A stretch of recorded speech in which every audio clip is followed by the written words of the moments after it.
Ayan guys, for the first time, ayan ang ano ko. Subukan natin.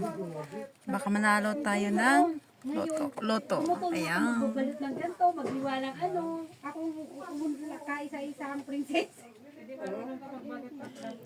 For the first time, I make these things. Dumpling sa amo ko na yung natutunan. I am in my small bed. Naghuhugas ako doon ng plato. Ayan. Pero ang laki naman ng ano, ng sahod. Kaya Hindi ko ito magagawa kung sa Pilipinas lang ako guys. kasi ano yun eh, parang Tiis. nagkakabihan. Yung chinoy dati. Sakripisyo, Ano, chinoy na ano. luha at pagod. Joke na dyan sa... Ang puhunan ko dito. Ayan o, tagahugas akong plato. For the first time, sinubukan ko ito. Kaya no, yun kami. Ayan, Hindi natin alam na malay mo. puro lalaki. Dahil sa ginawa ko ngayon, Oo, yan ang... tuluyang magbago ang buhay ko. Sabi, Diba? At marami akong matulungan. kaso pang gabi na ang trabaho. Dahil ito ang pangarap ko na makatulong ako sa iba. Kami ng ulam doon. Diba? Ayan. Ate, hatiin yan pag iprito. Subukan natin. Maluto rin yung loob. For the first time. Sabi ko nga kaya ano hatiin sa gitna. Ayan. Sobra tong ano, ginili. O, diba? Okay lang bukas. Ayan. Pwede nga yung meatballs. O, diba? Miswa. Maliit lang yung hinihigaan ko. Patulang. Pero malahal ang bayad namin dito. Ayan. Pero tanggalin ko na ito after New Year. Ginawa ko lang ito para pagpasok ng 2025. O, ayan guys.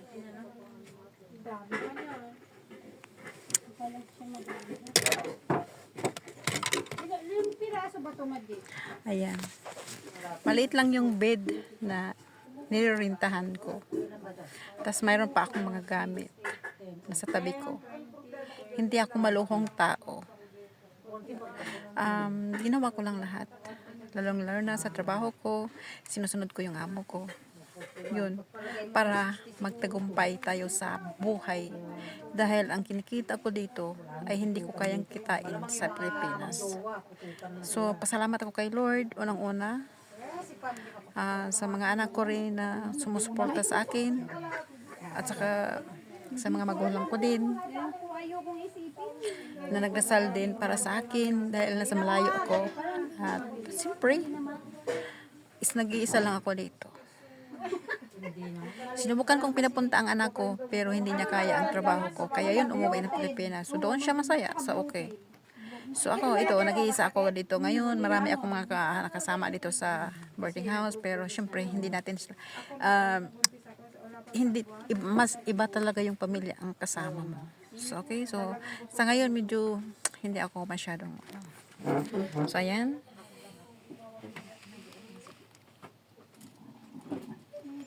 Ayan.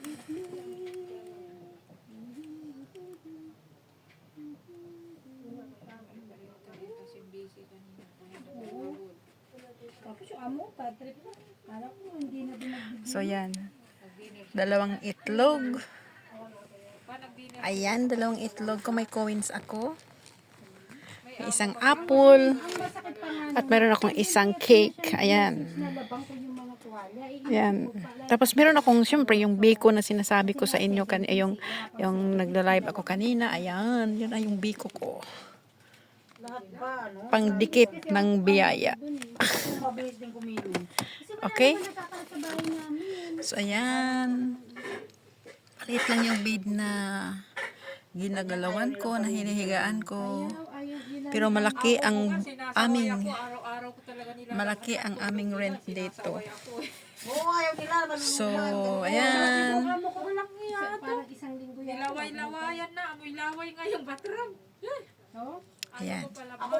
So guys, welcome to Ako, kaya sabi nila sinaway ako. 2025. Malapit na po, isang oras na lang. At dito ako ngayon sa bed ko. Parang iba ang pakiramdam ko ng New Year na ito. Kaya yan. Subukan ko lang ito, baka magbago ang aking buhay at makatulong ako sa maraming tao na nangangailangan, lalo na yung mga may sakit. Ito ang wish ko. Sana bigyan ako ni Lord ng biyaya. Napadamihin ito sa isang pikit mata. Isang oras din yun. Yan ang wish ko sa aking buhay para makatulong ako para makatulong ako sa marami Talaga. na higit na nangangailangan. Ayan. Ayan. So guys, Merry Christmas and advance Happy New Year. Malapit na. Okay? So, God bless us all. Bye-bye. Your beauty is here.